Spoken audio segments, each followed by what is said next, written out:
नमस्कार, जय जगन्नाथ। आज हेउछि पवित्र राधाष्टमी।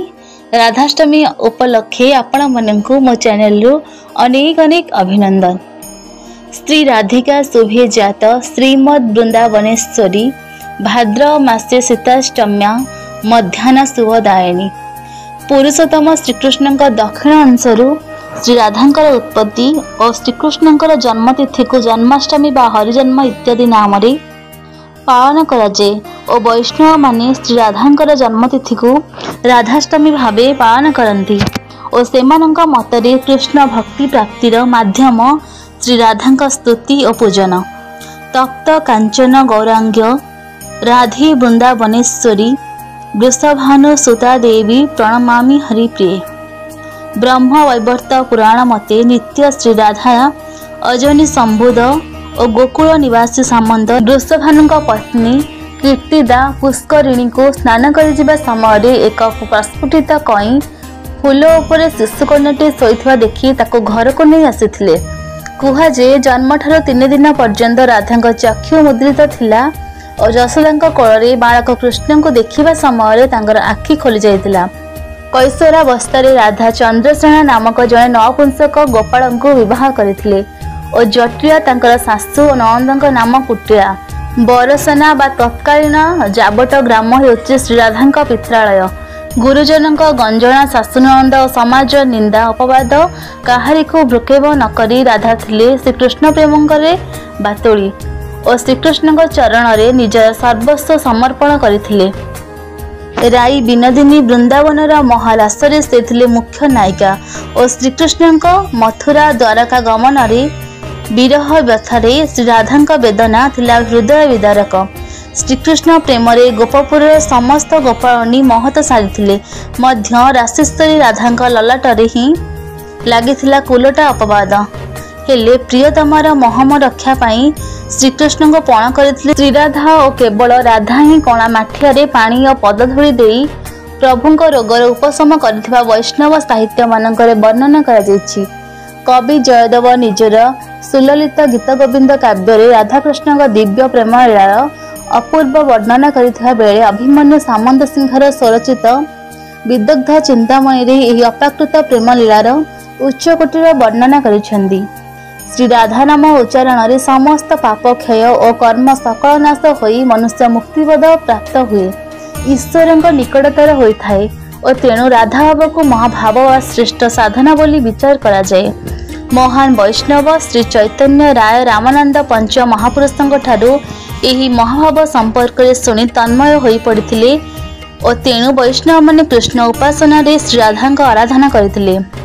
गोलोक अधिकारिणी श्री नित्य राधा रास भवा कृष्ण कांता कृष्ण बक्ष स्थल स्थिता कृष्ण प्राणाधि देवी चह महा विष्णु प्रसुरूपी सर्वद्या विष्णु माचाय सत्या नित्या सनातनी ब्रह्म स्वरूपा परमा निर्लिप्ता निर्गुण परा। पौराणिक दिने नारद श्रीकृष्ण को पचारिले भगवान आपण श्रीमुखर अनेक व्रत कथा शुणी वर्तमान मते श्री राधांकर जन्मदिन व्रत कथा कहतु। श्रीकृष्ण कहले देवर्षि तुमे मोर प्रिय भक्त सेथिपाई तुमे व्रत श्रवण करिवार योग्य अट। एकदा सूर्यदेव ब्रह्मांड परिभ्रमण करू नाना प्रकार ऐश्वर्य देखि तपस्या करने को मन बढ़ाइले तेणु से मंदर पर्वत गुहारे कठिन तपस्यारत हेले। फल पृथ्वी अंधारच्छन्न हेला। देवतागण भीत होइले। इंद्र देवतागण सह मिसी मते प्रार्थना कले। मु देवतागण को आश्वासन दे सूर्य को दर्शन दे कहली हे दिवाकर तुमे तपस्या सिद्धि लाभ करिछ तेणु वर प्रार्थना कर। सूर्यदेव कहले हे प्रभु मते गोटे गुणवती कन्यार वर दियंतु एवं आपण चिरदिन सेही कन्या प्रति वशीभूत रहिबे। एहा व्यतीत मोर आउ किछि इच्छा नाही। मु तथास्तु कहली। एही पृथ्वी रे मु केवल श्री राधांकर वशीभूत।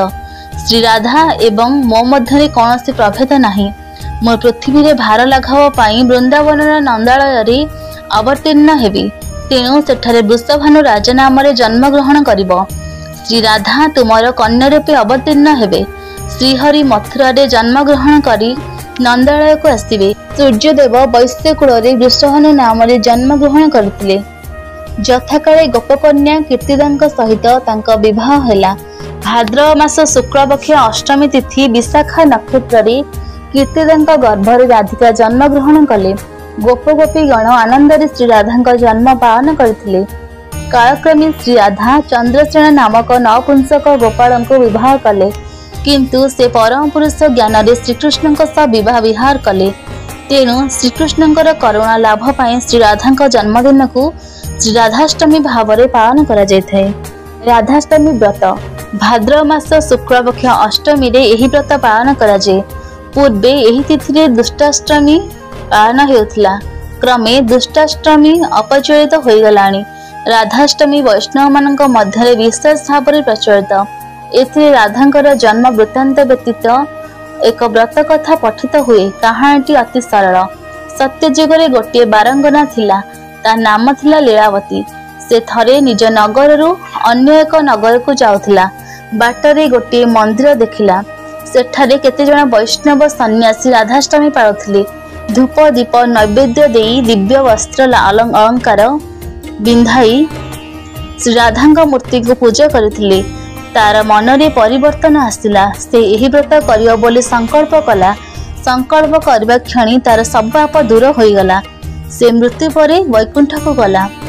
जय श्री कृष्ण।